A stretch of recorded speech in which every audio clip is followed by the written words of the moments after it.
Many of Moscow's problems seem to be caused by growth.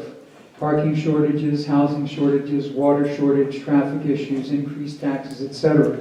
Some citizens of Moscow and Latah County around Moscow believe that bigger is not better. If elected, in what way will you represent those people who do not want more businesses and people moving to Moscow?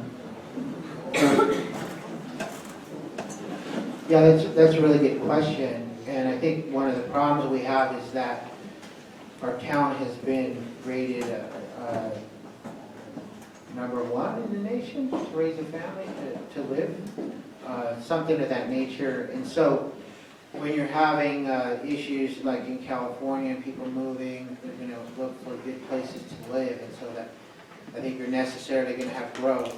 I don't know if we can stop it. And so running on that, I think we need to do it smart. And I think we need to just look at the businesses we do want to bring in here. What is a business that we think will be beneficial to the community without overpopulating it and bringing that small town charm, taking that away. And so there's just there's so many issues I think that we need to look at. Certainly want to listen to folks that are feeling that way. Certainly want to investigate that more. I don't have all the answers right now. I'll have a better answer for you at 3 in the morning. Thank you. Mr. Mitchell, would you go next, please? So growth, I had a lengthy conversation with someone after the last forum about growth, and I understand and I feel that we love having the community we have. It's a small community and we love that. My biggest concern is we've been talking a little bit earlier about the unemployment and the underemployed.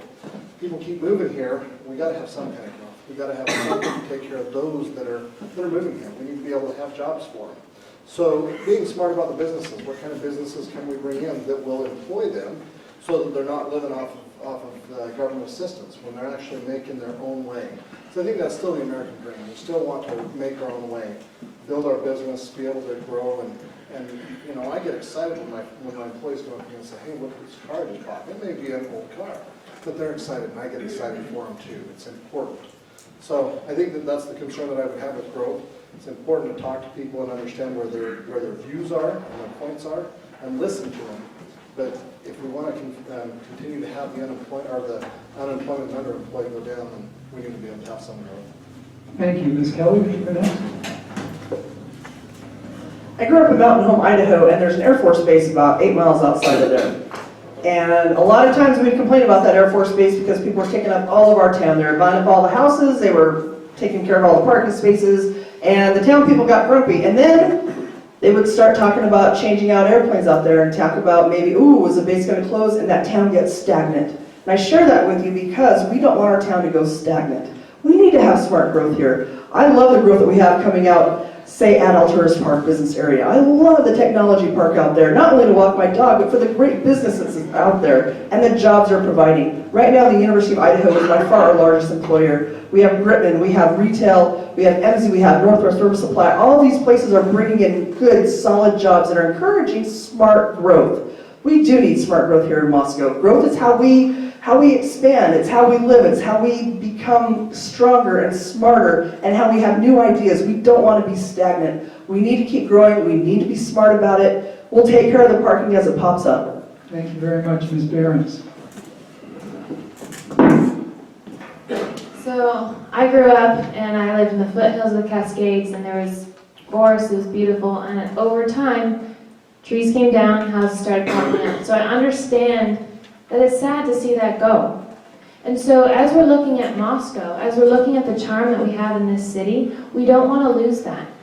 We do need to realize that we are growing as a city, and as has been mentioned, we need to have smart growth. We need to make sure that the businesses that we are attracting are businesses that are going to invest in this community, ones that care about who we are as a town and are here because of that purpose. So I see that if we are attracting the right business, as we grow, as we have an increase in population, we're going to be able to maintain a lot of the charm that makes Moscow home.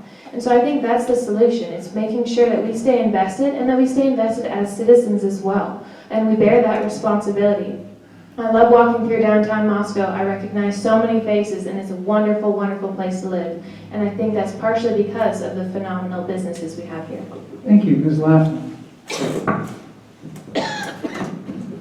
if we look at the issue of growth on a historical perspective, it's not that fast. We have moved incrementally and I don't see a tsunami of people suddenly inundating us in Moscow. Maybe that's not true, but I don't think it's it.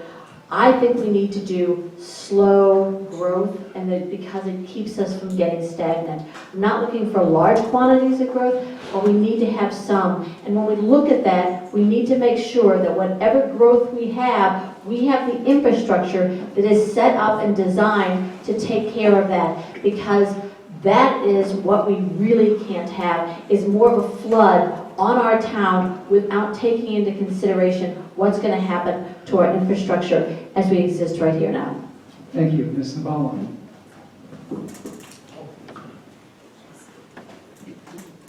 Yeah, so Maureen talked about this. I think from a city perspective and what is important to me, it is that infrastructure planning as things evolve here. And so I think that protecting and promoting what makes Moscow a walkable and bikeable city, I think that's really important. I think parking strategies, I think making sure that we have good sidewalks, all of those kinds of things, and then we promote walkable dense housing too, because I think that's a big component of this in the sense that where I grew up, so I grew up in a pretty rural area, but for a large portion of that, I lived on one side of basically what was that grid that I'm sure all of you have driven through cities that have that, where it's basically, it's just driving, every street falls into that grid in a way that they're all the same, essentially, and it takes you forever to get anywhere. And I don't think that anybody wants to live in a town, wants to live in Moscow, if that is the feeling of living here. I think that just protecting what makes our community feel like our community, and that includes downtown as well, being walkable.